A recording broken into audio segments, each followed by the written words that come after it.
The Book of Nahum. Chapter 1. Verse 1, the burden of Nineveh. The book of the vision of Nahum the Elkoshite. Verse 2, God is jealous, and the Lord revengeth, and is furious. The Lord will take vengeance on his adversaries, and he reserveth wrath for his enemies. Verse 3, the Lord is slow to anger, and great in power, and will not at all acquit the wicked. The Lord hath his way in the whirlwind and in the storm, and the clouds are the dust of his feet. Verse 4, he rebuketh the sea, and maketh it dry, and drieth up all the rivers.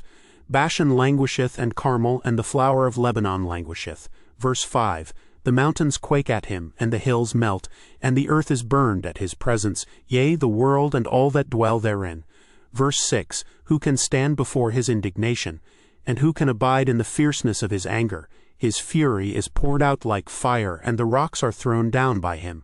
Verse 7, the Lord is good, a strong hold in the day of trouble, and he knoweth them that trust in him.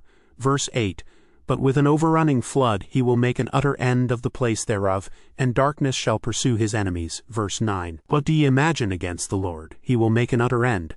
Affliction shall not rise up the second time. Verse 10, for while they be folden together as thorns, and while they are drunken as drunkards, they shall be devoured as stubble fully dry.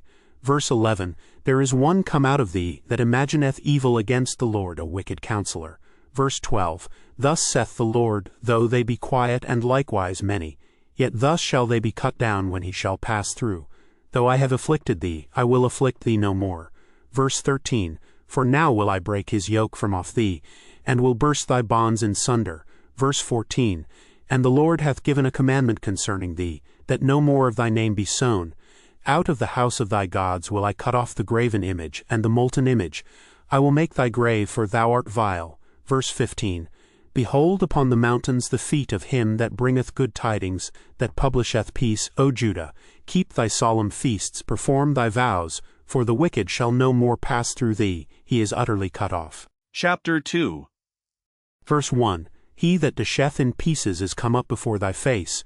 Keep the munition, watch the way, make thy loins strong, fortify thy power mightily. Verse 2, for the Lord hath turned away the excellency of Jacob as the excellency of Israel. For the emptiers have emptied them out and marred their vine branches. Verse 3, the shield of his mighty men is made red, the valiant men are in scarlet.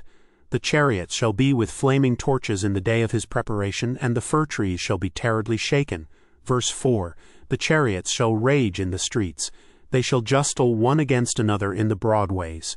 They shall seem like torches, they shall run like the lightnings. Verse 5, he shall recount his worthies. They shall stumble in their walk, they shall make haste to the wall thereof, and the defense shall be prepared. Verse 6, the gates of the rivers shall be opened, and the palace shall be dissolved. Verse 7, and Hazab shall be led away captive. She shall be brought up, and her maids shall lead her as with the voice of doves, tabering upon their breasts. Verse 8, but Nineveh is of old like a pool of water, yet they shall flee away. Stand, stand, shall they cry, but none shall look back. Verse 9, take ye the spoil of silver, take the spoil of gold, for there is none end of the store and glory out of all the pleasant furniture.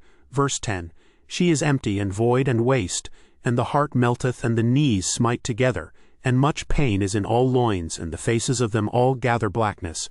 Verse 11, where is the dwelling of the lions and the feeding place of the young lions, where the lion, even the old lion, walked, and the lions whelp, and none made them afraid? Verse 12, the lion did tear in pieces enough for his whelps, and strangled for his lionesses, and filled his holes with prey, and his dens with ravin. Verse 13, behold, I am against thee, saith the Lord of hosts, and I will burn her chariots in the smoke, and the sword shall devour thy young lions. And I will cut off thy prey from the earth, and the voice of thy messengers shall no more be heard. Chapter 3.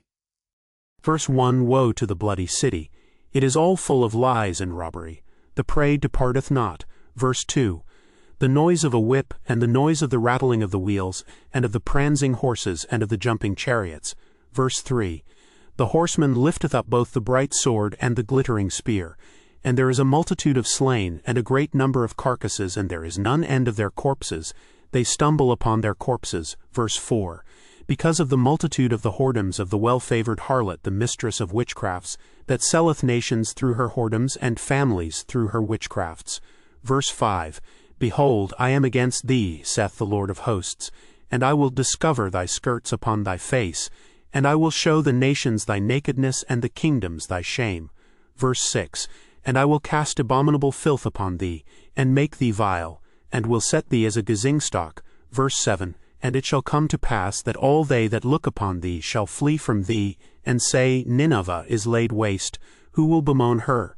Whence shall I seek comforters for thee? Verse 8, Art thou better than Populus? No, that was situate among the rivers that had the waters round about it, whose rampart was the sea, and her wall was from the sea. Verse 9, Ethiopia and Egypt were her strength, and it was infinite. Put and Lubim were thy helpers. Verse 10, Yet was she carried away, she went into captivity. Her young children also were dashed in pieces at the top of all the streets, and they cast lots for her honorable men, and all her great men were bound in chains. Verse 11, Thou also shalt be drunken. Thou shalt be hid. Thou also shalt seek strength because of the enemy. Verse 12, All thy strongholds shall be like fig trees with the forstriped figs. If they be shaken, they shall even fall into the mouth of the eater. Verse 13, Behold, thy people in the midst of thee are women. The gates of thy land shall be set wide open unto thine enemies. The fire shall devour thy bars. Verse 14, Draw thee waters for the siege, fortify thy strongholds. Go into clay, and tread the mortar, make strong the brick kiln. Verse 15, There shall the fire devour thee, the sword shall cut thee off, it shall eat thee up like the cankerworm. Make thyself many as the cankerworm, make thyself many as the locusts. Verse 16, Thou hast multiplied thy merchants above the stars of heaven. The cankerworm spoileth and fleeth away. Verse 17, Thy crowned are as the locusts, and thy captains as the great grasshoppers, which camp in the hedges in the cold day. But when the sun ariseth, they flee away, and their place is not known where they are. Verse 18, Thy shepherds slumber, O king of Assyria. Thy nobles shall dwell in the dust. Thy people is scattered upon the mountains, and no man gathereth them. Verse 19, There is no healing of thy bruise. Thy wound is grievous. All that hear the bruit of thee shall clap the hands over thee. For upon whom hath not thy wickedness passed continually? End of the Book of Nahum.